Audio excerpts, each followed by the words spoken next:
নমস্কার বন্ধুরা, আজকে আমি কতগুলো ঘরোয়া উপকরণ নিয়ে এসেছি যেগুলো খেলে আমাদের এই বর্তমান পরিস্থিতিতে যে সর্দি কাশি জ্বর প্রত্যেকটা ঘরে ঘরে সেগুলো থেকে আমরা মুক্তি পাবো আর আমাদের ইমিউনিটি পাওয়ারও খুব বেড়ে যাবে।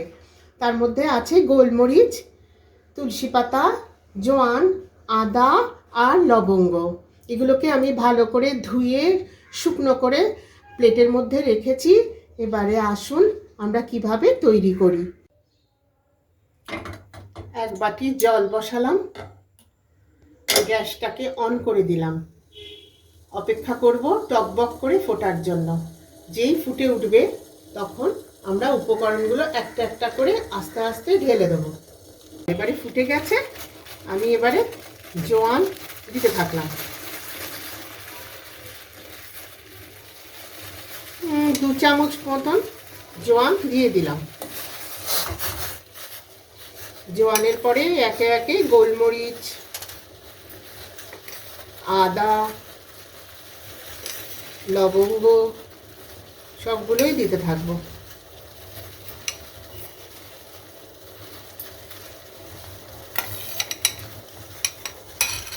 তুলসী পাতাটা একটু পরে দেবো, জলটা ফুটে অর্ধেক হয়ে যাবার পরে তুলসী পাতা দেব।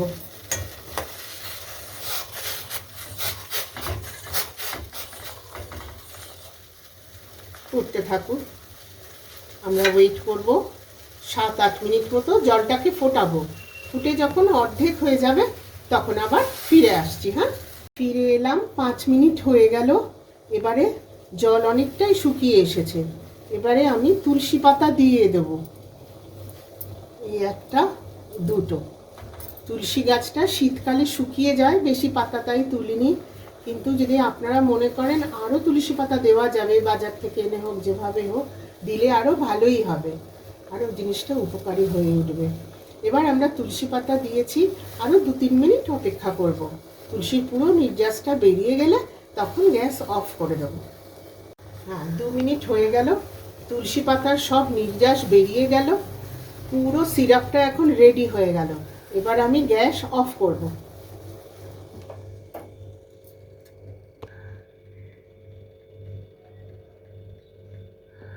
এবার আমি গ্যাস থেকে নামিয়ে নিলাম, নিয়ে একটা পরিষ্কার পাত্রে ঢেলে নিচ্ছি।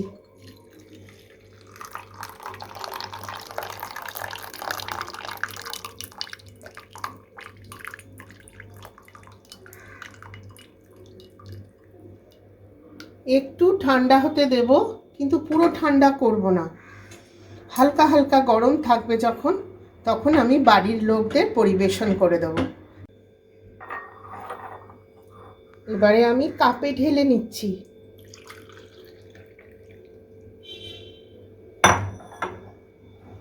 একদম রেডি খাওয়ার জন্য। এবার আমরা খেয়ে নেব। সিরাপ বা কাড়া রেডি হয়ে গেছে, কাপে ঢালছি। অত্যন্ত স্বাস্থ্যকর পানীয়। যদি আপনাদের ভালো লাগে ভিডিও সাবস্ক্রাইব করবেন, লাইক দেবেন, শেয়ার করবেন আর আমাদের সঙ্গে থাকবেন। নমস্কার বন্ধুরা।